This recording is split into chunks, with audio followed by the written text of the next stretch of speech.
नमस्कार, मैं हूं शरद द्विवेदी और हमारा आज का मुद्दा है कांग्रेस का फ्यूचर प्लान, राहुल से सीखेंगे कप्तान। तो कांग्रेस जिसे कहते हैं अंग्रेजी में no stone unturned for the entire success. मैंने थोड़ा घालमेल किया कहावत में। कहावत तो इस तरह है, जब हम एप्लीकेशन लिखते थे किसी संस्थान के लिए तो no stone unturned for the entire satisfaction of my employer my organization. मैं अपने संगठन, अपने संस्थान की सर्वांगीण प्रगति के लिए कोई कोर कसर नहीं रखूंगा। तो यहाँ वो बात ये है कि साहब, हम अपनी पार्टी को आगे बढ़ाने की कोशिश के लिए कोई कोर कसर नहीं छोड़ेंगे। नाना प्रकार की चीज़ें, संगठनात्मक सुधारों की तरफ बढ़ना अच्छी बात है अगर ये ईमानदारी से होंगे, नीचे उतरेंगे। क्योंकि जिस तरह आप अच्छा सोचते हैं, लेकिन संस्कृत का वो जो श्लोक है कि सिर्फ कहीं अपनी कंदरा, अपनी गुफा में बैठे सिंह के मुख में सिर्फ सोचने मात्र से मृग नहीं आ जाता है। तो इसको करना किसे है? राहुल गांधी जी को नहीं करना, जीतू पटवारी जी को नहीं करना है, क्योंकि इनको तो दिखाना ही है। ये तो कैप्टन्स हैं, ये तो चाहते ही हैं कि इनकी सक्सेस एक इतिहास बनाए। लेकिन जिसे करना है, यानी वो जो महत्वपूर्ण पदों पर नहीं है, जो मैदानी कार्यकर्ता हैं, तो वहां तक क्या कांग्रेस अपनी इस रणनीति को पहुंचा पाएगी? और उसके लिए एक गहरा इमोशनल कनेक्ट बहुत जरूरी है। पहले देखिए हमारी स्पेशल रिपोर्ट, फिर डिबेट।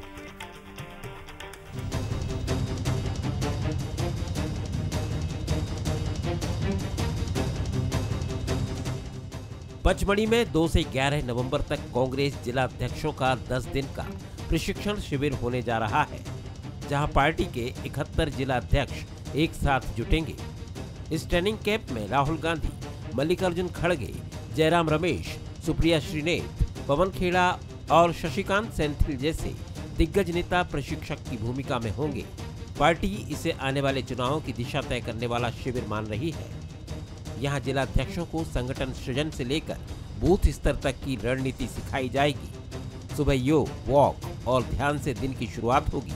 रात तक अलग अलग सेशन में संगठन और चुनावी रणनीति पर चर्चा चलेगी। नवनियुक्त जिला अध्यक्षों का प्रशिक्षण शिविर पचमढ़ी में कांग्रेस कमेटी द्वारा आयोजित किया जा रहा है।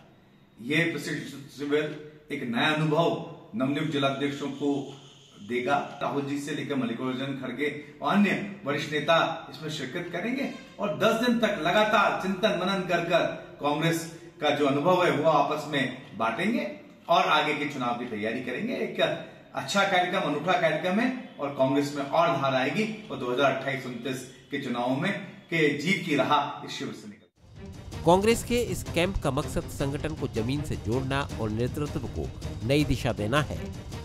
पचमढ़ी में कांग्रेस का 10 दिवसीय ट्रेनिंग कैंप। राहुल गांधी करेंगे जिलाध्यक्षों से सीधी बातचीत।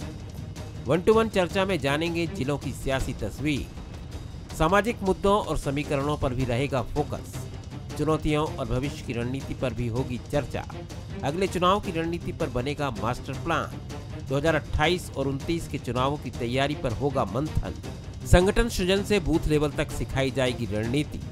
खड़गे, जयराम रमेश, सुप्रिया और खेड़ा भी होंगे प्रशिक्षक। कांग्रेस ने जारी की सख्त गाइडलाइन, गनमैन, ड्राइवर, पीए की कैंप में एंट्री नहीं। इस ट्रेनिंग कैंप में कांग्रेस का फोकस फ्यूचर प्लान पर होगा। कांग्रेस इस कैंप को फ्यूचर कमांडर्स प्रोग्राम के रूप में देख रही है, जहां हर जिला अध्यक्ष अपने इलाके का कर्ता धर्ता बनेगा। बीजेपी कांग्रेस के प्रशिक्षण शिविर पर निशाना साध रही है। अनेक गुटों में बटी यह कांग्रेस पार्टी, ये कितना भी नवसृजन कर ले, कितने भी नवाचार कर ले, कांग्रेस की गुटी राजनीति परिलक्षित होती है, दिखलाई पड़ती है। और कांग्रेस अभी भी अपने संगठन को इतने लंबे अरसे के बाद प्रतिपक्ष की भूमिका में रहते हुए भी संगठन को ताकत नहीं दे पा रही है। संदेश साफ है, अब कांग्रेस में संगठन सृजन और ग्राउंड स्ट्रेंथ पर फोकस होगा। इसकी शुरुआत पचमढ़ी शिविर में राहुल गांधी की क्लास से होगी। कुल मिलाकर कांग्रेस का फ्यूचर प्लान तय है, जिसके बारे में राहुल गांधी जिले के कप्तानों को ट्रेनिंग देंगे। कुल मिलाकर पचमढ़ी का शिविर कांग्रेस के अगले दशक की रणनीति का ब्लूप्रिंट साबित हो सकता है।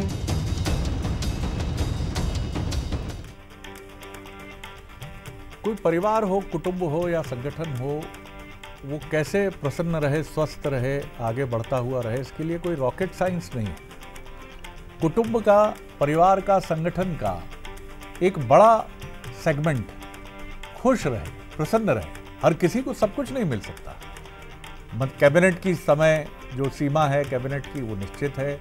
मध्य प्रदेश में 33 है, कहीं और 16-17 है, लेकिन इसका मतलब ये नहीं है कि 230 विधायक इसलिए दुखी रहें कि साहब हम मंत्री नहीं बन पाए।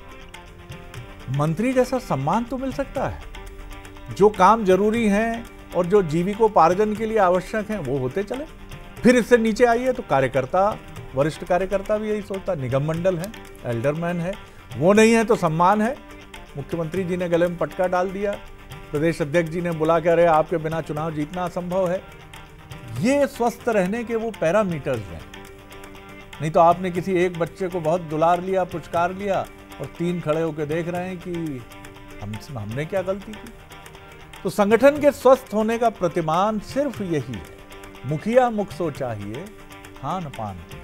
जिस तरह मुख यहां आने वाली किसी वस्तु को लेकर भेदभाव नहीं करता। ये हाथ मस्तिष्क से संचालित होकर जो भी डाल देते हैं मुंह में खा लेता, विष तक खा लेता। चलिए दार्शनिक हो गया, क्षमा कीजिए, कई बार पटरी बदल लेते हैं हम एंकर लोग, कम अक्ल है ना सर। हमारे सवाल देखिए जरा, क्या राहुल गांधी की क्लास कांग्रेस के लिए फ्यूचर कमांडर्स तैयार कर पाएगी? क्या अभी से 2028-29 की रणनीति तय करके कांग्रेस बीजेपी को चुनौती दे पाएगी? क्या बीजेपी के तंज के बीच कांग्रेस गुटबाजी पर लगाम लगाने में सफल होगी? ये हमारे सवाल हैं। जो मेहमान हैं उनसे मिलिए। बीजेपी के सीनियर लीडर, वरिष्ठ विधायक आशीष शर्मा जी मेरे साथ हैं, बहुत स्वागत है। जितेंद्र मिश्रा जी हैं, युवा नेता हैं, प्रवक्ता हैं, उनका बहुत स्वागत है। जय नागड़ा जी, वरिष्ठ पत्रकार, राजनीतिक विश्लेषक, वो हमारे साथ हैं। और दिवाली की धूमधाम के बीच आप सभी को अग्रिम शुभकामनाएं। जय जी, पहली टिप्पणी आपकी। जिस तरह दीपावली बिल्कुल अब सामने है, हम खड़े हैं उसके मुहाने पर। प्रभु श्री राम का जिस तरह का जीवन चरित्र था कि एक गिलहरी भी आनंदित हो उठती थी कि उसने एक कण ही मिट्टी का डाला समुद्र में, लेकिन प्रभु श्री राम ने उनके योगदान को रेखांकित किया। दोनों राजनीतिक दलों में ऐसे राजनेताओं की संख्या एक समय बहुत अधिक थी। बीजेपी में शायद अभी भी अधिक है कि जहां कार्यकर्ता का भाव रखा जाता है, क्योंकि बीजेपी कार्यकर्ता के मान और स्वाभिमान की पार्टी आरंभ से रही है। कांग्रेस में कुछ संतुलन शायद गड़बड़ाया होगा, कैसे देखते हैं आपसे जी? शरद जी, ये बात सही है कि कांग्रेस में संगठन की कमी और कमजोरी तो उसको पार्टी ने हमेशा महसूस किया है और कहीं ना कहीं उसी की वजह से आज ये स्थिति में आए हैं। और राहुल जी ने इस चीज को स्वीकारा है, सार्वजनिक रूप से स्वीकारा है कि हमसे कुछ गलतियां हुई हैं, कुछ कमियां हुई हैं, और आज यदि उसको सुधार कर रहे हैं तो मुझे लगता है कि एक सकारात्मक दृष्टि से देखा जाना चाहिए कि यदि हम एक गलती को स्वीकारते हैं और उसको ठीक करने का यदि प्रयास करते हैं तो मुझे लगता है एक अच्छी बात है। और जिस तरह से कांग्रेस इस समय पूरी शिद्दत से लगी है, नहीं तो इसके पहले ये होता था आमतौर पर केवल चुनाव के समय कांग्रेसी दिखते थे लेकिन बाकी समय की कांग्रेसी नजर नहीं आते थे।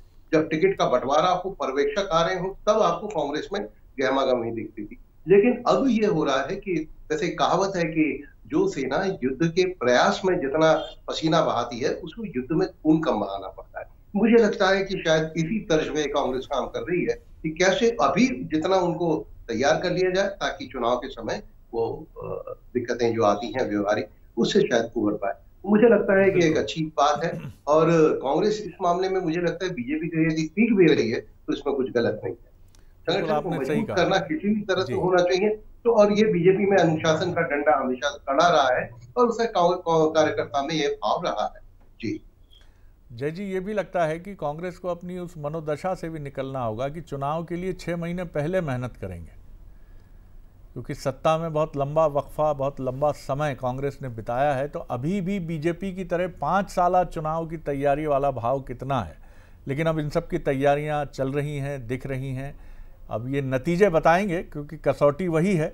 आप जो प्रयास कर रहे हैं उनकी कसौटी 2028 का चुनाव है। आशीष जी, कैसे देखते हैं आप कांग्रेस की इन तैयारियों को? एक राजनीतिक दल के रूप में हर संगठन को अपने कार्यकर्ताओं को प्रशिक्षित करने की आवश्यकता होती है, और मैं एक विपक्षी दल कांग्रेस का होने के नाते, चूँकि हम एक दूसरे के आमने सामने होते ही हैं कई बार। मैंने कांग्रेस के कार्यकर्ताओं को, नेताओं को बहुत लंबे समय से काम करते हुए देखा है। मैं ऐसा मानता हूं कि पार्टी का जो नीचे का नेतृत्व तैयार होता है वो अपने शीर्ष नेतृत्व के आभा मंडल के और उसके व्यक्तित्व और उसके चरित्र के नीचे ही अपने लिए भी रास्ता खोजता है। वर्तमान में कांग्रेस का जो राष्ट्रीय नेतृत्व है उससे उन्हीं के पार्टी के नेता संतुष्ट नहीं हैं। कई सारे चुनावों में जिस तरह की परफॉर्मेंस की अपेक्षा उनका संगठन या देश उनसे कर रहा होगा वैसा परफॉर्मेंस वो नहीं दिखा पाए। और आज की तारीख में मध्य प्रदेश में कांग्रेस के नेताओं का अपने ही पार्टी के वरिष्ठ नेताओं के दौरों को लेकर जिस तरह से सोशल मीडिया पर सवाल उठाए जा रहे हैं, इनकी पार्टी के वरिष्ठ नेता पूर्व प्रदेश अध्यक्ष अरुण यादव जी कहते हैं कि सतही तौर पर काम करने से ही कामयाबी मिलेगी। एक विपक्षी दल के रूप में उन्हें मध्य प्रदेश में अपने संगठन को मजबूत करने का पूरा अधिकार है, लेकिन मैं ऐसा मानता हूं कि जिस तरह का सिस्टम इस समय कांग्रेस में प्रदेश से लेकर देश तक है उसमें मुझे ज़्यादा कुछ परिवर्तन आने की संभावना इसलिए नहीं दिखती क्योंकि इनका जब टिकट वितरण होता है या इनका जब चुनाव का समय सामने आता है तब कई बार जिस तरह आज भी इंदौर के और कई जिलों के अध्यक्ष कह रहे हैं कि हमारे यहाँ बाहर के व्यक्ति को लाकर जिलाध्यक्ष बना दिया, हमसे पूछा नहीं और इसको जिलाध्यक्ष बना दिया। तो कांग्रेस में कुछ भी संभव है, कहीं के व्यक्ति को भी कहीं ले जाकर टिकट वितरण करके और उपकृत किया जा सकता है। इसलिए मैं ऐसा मानता हूँ कि प्रशिक्षण यदि ये दे रहे हैं तो इन्हें इस बात का प्रशिक्षण अपने प्रदेश अध्यक्ष जी को भी देना चाहिए कि सोयाबीन का बोरा लेकर जाएँ कि गेहूँ का बोरा लेकर जाएँ। अगर गेहूँ का लेके गए तो उसको सोयाबीन का नहीं बताएं। प्रदेश की मातृशक्ति के बारे में अच्छी भाषा का इस्तेमाल करें, युवाओं के बारे में, सरकार के बारे में, प्रधानमंत्री जी के बारे में, मुख्यमंत्री जी के बारे में अच्छी शब्दावली का इस्तेमाल करें क्योंकि राजनीति में शिष्ट आचरण की अपेक्षा जनता करती है और जब तक कांग्रेसियों का आचरण और व्यवहार और भाषा शैली शिष्ट नहीं होगी तब तक कोई उनको स्वीकार नहीं करेगा। आप भले ही यहाँ कह रहे हैं इस मंच पर आप अपने प्रवक्ता धर्म की मर्यादा रख रहे हैं, लेकिन मुझे लगता है कि वॉच टावर्स पर आंकड़ों के साथ, तथ्यों के साथ, क्योंकि अमित शाह जी के बारे में जितना हम जानते हैं कि सर्वे के बिना वो बात ही नहीं करते और यही वजह होती है कि गुजरात में अचानक सभी मंत्रियों से मांग लिया जाता है इस्तीफ़ा और फिर लगभग 2 दर्जन के आसपास या 18 के आसपास परिवर्तन हो जाता है। और ये भी समझा जाता है कि अमित शाह जी और उनकी टीम हमेशा अलर्ट पर रहती है कि कांग्रेस मेहनत बहुत कर रही है और ये होना ही चाहिए। शायद कांग्रेस ने गफलत की होगी 80 में कि नहीं, ये जनसंघ की पार्टी जो बीजेपी हो गई ये क्या कर लेगी, अब बहुत पीछे है। लेकिन 90 का रथ यात्रा का दौर, हिंदुत्व का उभार और फिर उत्तर मध्य भारत की पट्टी में सब कुछ बदल जाता है, जिसे विश्लेषक काऊ बेल्ट कहते हैं। जितेंद्र जी क्या कहेंगे आप? शरद जी, जय नागड़ा जी ने बहुत सारी बातें की, आपने देखा। हमारे भाई आशीष जी ने भी बहुत सारी बातें की, कुछ सलाह भी दी। हम सबकी सलाह लेने के लिए बैठे हुए हैं। जो अच्छी सलाह देंगे, भले ही बीजेपी से आए, भले ही स्वतंत्र पत्रकारिता से आए, सारी सलाहों को मानकर ही काम किया जा रहा है। कुछ तो गलतियां रही होंगी जिसकी वजह से हम पिछड़े हैं, ठीक बात। लेकिन एक चीज़ को हम महसूस करें कि मध्य प्रदेश में ख़ास तौर से आप ये देखेंगे कि कांग्रेस वो कांग्रेस नहीं दिख रही है कि चुनाव के 4 महीने पहले सक्रिय होती हो। हम चुनाव के बाद से लगातार फील्ड पर हैं, लगातार अपने कार्यकर्ताओं के साथ। आपने देखा हमने घर घर चलो अभियान के माध्यम से भारतीय जनता पार्टी की नीतियों को बेनकाम करने का काम किया। हमने गांव-गांव में गांधी चौपाल लगा के किसी भी पेड़ के नीचे जाजम बिछा के सारे के सारे लोगों से बात की है और ये पूछा है कि हम में क्या कमी थी और भारतीय जनता पार्टी की कमियां गिनाई। उसका परिणाम यह हुआ कि अमरवाड़ा के चुनाव में आपने ये देखा कि 20 राउंड पे कांग्रेस आगे चली है, 21वें राउंड पे हारी है और वो भी टेबल पे बैठ के। इसके बाद आता है बुधनी का चुनाव। शरद जी, बुधनी में 1.5 लाख वोटों की लीड, शिवराज सिंह चौहान का विधानसभा क्षेत्र है, वहां पर अगर कांग्रेस ने मजबूती के साथ काम किया है वो लीड समेट के 13,000 पर ला दी। इसलिए यह आरोप तो आप नहीं लगा सकते कि कांग्रेस 6 महीने पहले सक्रिय होती है। कांग्रेस ने गलतियों से सबक लिया है, कांग्रेस ने अपने कार्यकर्ताओं के घर घर जाकर के संपर्क किया है। और ख़ास तौर से मैं अभी एक विजयपुर छोड़ दिया मैंने, विजयपुर में भी आप देखेंगे इसी रणनीति के तहत कांग्रेस का कार्यकर्ता एकजुट हुआ। जीतू पटवारी जी के नेतृत्व में उसने शपथ ली कि अब विधानसभा चुनाव को ताकत के साथ लड़ा जाएगा, एकजुटता के साथ लड़ा जाएगा। कहीं कोई गुटबाजी आपने नहीं देखी होगी और विजयपुर हमारी झोली में आई। इस तरह के काम कांग्रेस लगातार करती रही और आज के इस दौर में आप ये देखेंगे कि कांग्रेस के पास मुद्दों की कमी नहीं, विपक्ष के पास मुद्दों की कमी नहीं। महंगाई के नाम पे झूठ बोला गया, बेरोजगार लोगों को रोजगार देने का झूठा वादा किया गया और भ्रष्टाचार तो आपने देखा, भ्रष्टाचार के तो ठिकाने नहीं मध्य प्रदेश में। पूरे देश के आलम यह है, मध्य प्रदेश में एक कर्मचारी के छापा डालिए शरद जी, 52 किलो सोना और 11 करोड़ रुपए अरबों की संपत्ति निकल के आती, आज तक उसका पता नहीं चल पा रहा कि किसकी है और क्या हुआ है। तो इसी सब को लेकर के एक कांग्रेस ने रणनीति बनाई है और मैं तो कहता हूं भारतीय जनता पार्टी में भी प्रशिक्षण होता है। आज अगर हम प्रशिक्षण दे रहे हैं अपने लोगों को, आज हम उनको ये समझाने की बात कर रहे हैं, भारतीय जनता पार्टी की तरफ से तो सकारात्मक प्रतिक्रिया की उम्मीद कर रहे थे। कहा ही उन्होंने कि आप तैयारी अच्छी करें तो अच्छी बात है। कुछ आरोप लगाए हैं इन्होंने, जरा कुछ जवाब दे दें आप आशीष जी। देखिए शरद जी, भारतीय जनता पार्टी ने जनता का विश्वास जीता है। जीत का अंतर कम ज़्यादा चलता रहता है, समय काल परिस्थितियों पर निर्भर रहता है, लेकिन जनता में हमारी स्वीकार्यता बिल्कुल भी कम नहीं हुई है और हम 12 महीने 2400 घंटे संगठन की मजबूती के लिए काम करते हैं, हमारा प्रत्येक कार्यकर्ता। और इसलिए हमें प्रशिक्षित हमारे जो वरिष्ठ नेता हैं जिनके सानिध्य में हम काम करते हैं, जो हमारे पार्टी के पदाधिकारी होते हैं, विभिन्न मोर्चों में काम किए हुए होते हैं, उनके माध्यम से काम करने की एक पद्धति हम सीखते हैं। विचारधारा के प्रति प्रगाढ़ लगाव हमारा बनता है और कहीं ना कहीं जब सरकार मिलती है, सत्ता मिलती है, तो उस सत्ता के माध्यम से जनता के कल्याण की योजनाएं भारतीय जनता पार्टी की सरकार चलाती है। और लगातार इतने लंबे समय तक मध्य प्रदेश की जनता को भारतीय जनता पार्टी का टेस्ट पसंद आया है और इसलिए हम में सबको समाहित करने की भी शक्ति है, बहुत सारे लोगों को साथ लेकर काम करने की भी शक्ति है और इस प्रदेश के समुचित विकास के लिए काम करने का भी हमें जनादेश मिला हुआ है। जय जी, क्या लगता है आपको, जो आजकल सोशल मीडिया का इन्फ्लुएंस बीजेपी कांग्रेस दोनों के कैंपेन में भी दिखता है? जीतू पटवारी जी जिस तरह से गए, हम ना उनके मंतव्य पे सवाल उठा रहे हैं क्योंकि अपोजिशन के संगठन के एक अहम नेता हैं, वो कोई कोताही इसमें बरत नहीं सकते हैं, इस पर कोई सवाल उठाने का कोई अर्थ ही नहीं है। लेकिन कई बार जब आप सोशल मीडिया या इसके हिसाब से सोचने लगते हैं तो ये भी आपको ध्यान रखना होगा कि सोशल मीडिया में करोड़ों लाइक्स मिल जाएं आपको, लेकिन इसका अर्थ ये नहीं है कि आप अखिल भारतीय सेवा का एग्ज़ाम क्रैक कर सकते हैं या चुनाव जीत सकते हैं। अब उसके तौर तरीके वही हैं, आपको पढ़ाई करनी ही पड़ेगी अगर आपको अखिल भारतीय सेवा में सेलेक्ट होना है, इंटरव्यू और अच्छा एग्ज़ाम लिखना पड़ेगा और चुनाव की भी तैयारी करनी है, तो आपको इसमें नहीं उलझना पड़ेगा कि मैं क्या मुखौटा लेकर जाऊं, क्या चीज़ें, ये कभी कभी कर सकते हैं आप शायद, लेकिन आप इसी को आधार बनाकर अपना कैंपेन आगे बढ़ाएं। तो इस पर एक टिप्पणी आपकी। जी शरद जी, ये बात है कि आप जुड़ना पड़ेगा, लोगों से जुड़ना पड़ेगा। हाँ, सोशल मीडिया आपके मैसेज को ज्यादा लोगों तक पहुंचाने का माध्यम हो सकता है, लेकिन अभी जो मैं देख रहा हूँ, मतलब मैं दोनों ही पार्टियों के नेताओं की बात करूं, वो अपनी सोशल मीडिया की उपस्थिति इतनी सतही, इतने छोटे मुद्दों को कि आप किसी के शादी में गए कि मैं इसके कार्यक्रम में शामिल हुआ, एक फोटो डाल दिया, अरे आपने आज इनको जन्मदिन की बधाई दी, बड़ा अच्छा लगा। क्योंकि ये दिल्ली से मैसेज है दोनों पार्टियों का कि अपनी सोशल मीडिया प्रेजेंस बढ़ाएं। अरे भैया, उन्होंने रचनात्मक कार्यों के लिए कहा है, ये नहीं कि शादी में गया, यहाँ गया, पान खाया, चाय पी।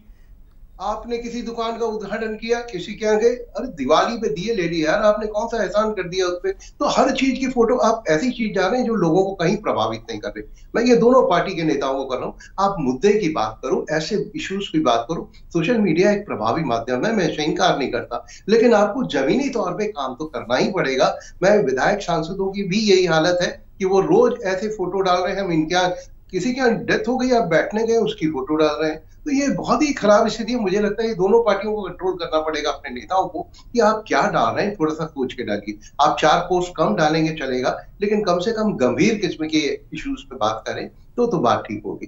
तो मुझे लगता है ये और मैदानी काम होगा तो ही आप जुड़ पाएंगे, ये एक माध्यम हो सकता है, लेकिन इसमें भी गंभीरता की जरूरत है। जी बिल्कुल, आपने बहुत महत्वपूर्ण बात की जय जी, बहुत महत्वपूर्ण बात की, और इसको बिना किसी लाग लपेट के एक वरिष्ठ पत्रकार की तरफ से कही गई बात है। इसको बहुत थोड़ा कहा, अधिक सुनना, अब तो चिट्ठी का वो समय सुनहरा समय चला गया कि कम लिखा है अधिक बाँचना। भैया हमारी जनरेशन तो थोड़ा बहुत समझती है, आप लोग जो LOL लिखते हैं, लोल, और स्लैंग का यूज़ करते हैं, वो क्या जाने। जरा कभी बैठिए हमारी संगत में तो हम बताएंगे। जी जितेंद्र जी। नहीं, जयनाकला जी ने बहुत अच्छी बात की है, होना भी यही चाहिए। आपके सकारात्मक कामों को, आपके जनता के बीच में किए गए कार्यों का प्रदर्शन होना चाहिए, जो आज हट करके दूसरी चीज़ों को सोशल मीडिया पे। लेकिन मैं ये बताऊं कि सोशल मीडिया के माध्यम से एक मूवमेंट भी बनता है, जय जी जानते हैं उस चीज़ को। इससे आपकी बात ज़्यादा अच्छे तरीके से, बेहतर तरीके से पहुंचती है। उसके उदाहरण, बिल्कुल उसका उदाहरण मैं आपको दे रहा हूँ कि हमने ये बात कही थी कि नोटबंदी गलत निर्णय है, और वो बात जनता तक पहुंची और आखिर सरकार को नोटबंदी का निर्णय वापस लेना पड़ा। किसान कानून को लेकर के भी ये हमारा जो मूवमेंट था ये जनता में पहुंचा और एक ऐसा आंदोलन बना, किसान मूवमेंट, किसान कानून भी इनको वापस लेने पड़े। GST में भी आप ये देखिए, खाली हमारे से नहीं, इसको लेकर के जनता में भी एक तरह का विरोध हुआ, जिसको लेकर सरकार को एक कदम पीछे हटना पड़ा। जी, लेकिन कुछ मुद्दे हैं जितेंद्र जी जिन्हें कांग्रेस को समझना चाहिए कि कुंभ में 65 करोड़ लोग आते हैं, जो रिसेंटली कंक्लूड हुआ प्रयागराज में। 2 फिल्में धूम मचाती हैं जो भारतीय पौराणिक समय की एक तस्वीर पेश करती हैं। नाम है महाअवतार नरसिम्हा और कांतारा चैप्टर 1। ये बताता है कि हिंदुत्व की कहीं एक बयार तो है, आपको इसको समझना होगा। देखिए, सिनेमा, साहित्य, ये समाज का दर्पण। हम जब निबंध लिखते थे स्कूल के दिनों में, तो हम ये कहते थे कि साहित्य और सिनेमा समाज का दर्पण है। तो इस दर्पण को आपको भी पढ़ना होगा, आपको इससे मुंह पीछे नहीं ले जाना पड़ेगा कि 65 करोड़ आए तो ये बीजेपी का कैंपेन है, कुंभ तो हमें क्या लेना देना कुंभ से। या महाअवतार नरसिम्हा हिट हो गई है तो क्या, अब आप देखिएगा बॉलीवुड में श्रृंखला शुरू हो जाएगी। एक भेड़ चाल भी होती है, जिस तरह जय संतोषी माँ और तमाम फिल्में जब आई थी तो धूम मच गई थी। तो ये चीजें कांग्रेस को ध्यान में, क्योंकि बीजेपी इस पल्स पर हाथ रखती है। मैं नहीं कहता कांग्रेस हाथ नहीं रखती है, लेकिन कांग्रेस कई बार इन सारी चीज़ों को लेकर उसकी चुप्पी बहुत मिसटेकन की जाती है, बहुत गलत समझ ली जाती है। इसको लेकर सावधान रहना होगा। बहुत धन्यवाद आप सभी मेहमानों का, और पुनः आप सभी को दीपावली की शुभकामनाएं। आगे देखिए हमारा खास न्यूज़ बुलेटिन प्राइम मैटर। नमस्कार।